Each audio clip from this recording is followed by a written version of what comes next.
How many points out of 10, with 10 being impeccable, would you give it, Mr. Jones? Well, if the test of the budget was the test the Chancellor set, which was, have you been able to help people with the cost of living? Have you been able to protect funding for the NHS? Have you lied? Is another one, of course. Have you been able to get debt falling as the size of have you lied the economy alongside fiscal rules and headroom? Then, of course, it would be. Have you lied? Of course, that would be 10 out of 10. Right. But there is, unfortunately, and it would seem she was unable to counter the suggestion, that she's been economical with the truth. Well, I don't accept that. You don't accept that accusation? No, right. I don't. You're aware of we were told that there could be a black hole of around 20 to 30 billion pounds, and that in fact on the 3rd of October, more than a month prior to her morning address, in fact the figures came in saying totally the opposite. You don't call that a lie? No, because I think we need to be clear. Well, I think we need to be clear, Nick, about what we're talking about. Of course, this budget raised £26 billion. That's between the 20 and 30 billion pounds that she referred to. Mm-hmm. The OBR forecast, the Office for Budget Responsibility, was forecasting how much additional income against costs we might have by the end of the budget period, which is 2030. And it came out with £4 billion in 2030. But that's before you've even got to things like the headroom, which needs to be around £20 billion. But she said that and the then things that we OBR wanted to pay for. said that the productivity would be weaker than previously thought. Yes. But that had been offset by rises in real wages and inflation, which she didn't tell us about. She was selective, wasn't she? And then the OBR, on Friday, took the unprecedented step of revealing the figures. How embarrassing is this? Well, look, the first part of your question, there was a downgrade in productivity. There's no denying that. Yes. The OBR looked back at the past 10 years. Offset by the rises in real wages and inflation. But a downgrade nonetheless. If there hadn't been a downgrade, you would have ended up with £20 billion in 2030, not £4 billion. There was still a £16 billion reduction because of their over-optimistic forecast on productivity. So there's no denying that was the case. How much confidence do you have in Rachel Reeves?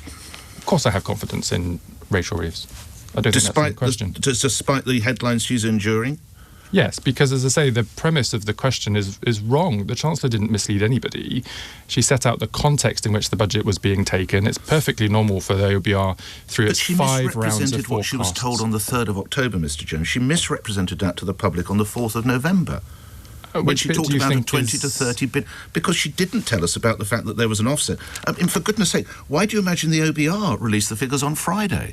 Well, two things. Let's start with the first part of the question. As I say, there was a £4 billion in 2030 unallocated spending. Which we weren't told about. But that's before you get to putting money aside for unexpected shocks. That, as I say, was 10 billion last year. It needed to be more this year because of what's going on in the world.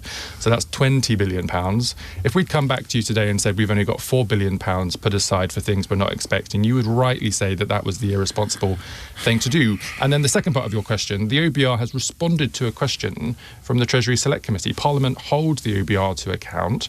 The Treasury Select Committee has never asked for this information before. This is the first time they've done so, and the OBR has answered it. That's what normally happens with parliamentary select committees. Which do you think is the most embarrassing for the Chancellor? Her misleading CV, her inability to buy a licence for a home she's rented, or this budget? Which is the worst for her, would you say?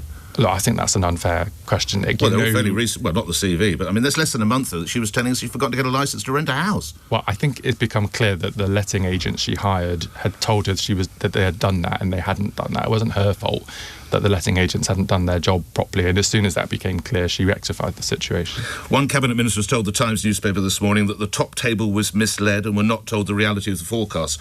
Do you feel you were misled in any way? Do you recognise that report, Mr. Jones? No and no. Cabinet colleagues are involved in the back end of the budget process if it has a direct effect on their departments in terms of taxation or policy decisions. And then all the other cabinet ministers are briefed on the context and the run-up, and were briefed in cabinet on the morning the budget was released, and the budget received the full endorsement and support of the cabinet in advance of the Chancellor going to Parliament. One newspaper, The Guardian, I repeat The Guardian, has asked its readers if they think your government's doing a good job with the economy. 86% say no. Why do you suppose that's such a poor poll rating with Guardian readers? Well, because we know that the economic performance is currently not good enough. We're dealing with lots of challenges here, both kind of deep challenges in the structure of the UK economy, which is what the OBR had talked about, but also what's going on around the world. That's why we're a party that supports trade around the world. We've got those trade deals with the EU, with the United States, with India. We're getting others across the line because we need to drive investment into UK business and the UK economy so that the public have got better jobs and better pay and feel better off by the end of this But the message doesn't seem to be getting through. I mean, you're approaching the end of your first full year in government, and I think even you would accept you not getting the message across as you would have wished, because you've got considerable antipathy towards that budget. Look, there's a question around comms, but ultimately the real test is whether people at home feel better off. I think the public know that you can't turn around 14 years of poor performance from the banking crisis through to Brexit, through the pandemic, in the space of 12 to 18 months. We have a plan for dealing with that.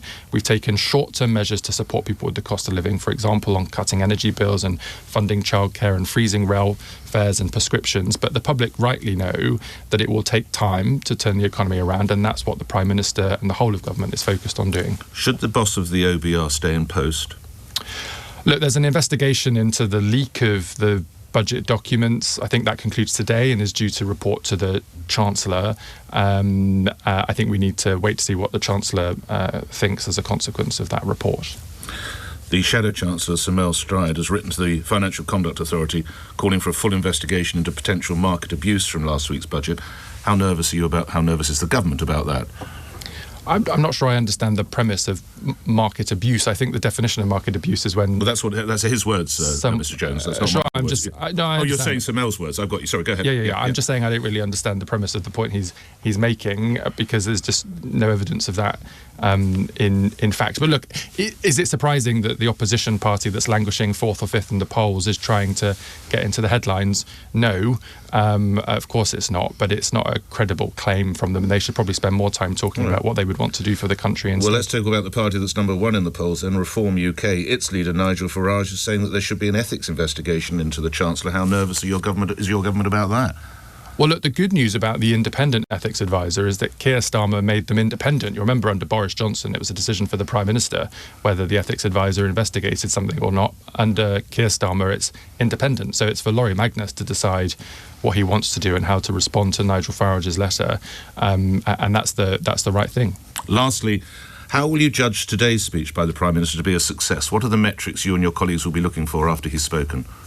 Well, look, the Prime Minister will be setting out today how we get the economy moving, getting things built better, more quickly and more cheaply, as well as tackling some areas of reform on welfare. It will set the long-term direction for the course of this Parliament. It will be the points that the public can hold us to account to by the time we get to the ballot box in 2029. Yeah, you do realise how angry the public is, or are at the moment, don't you, Mr. Jones?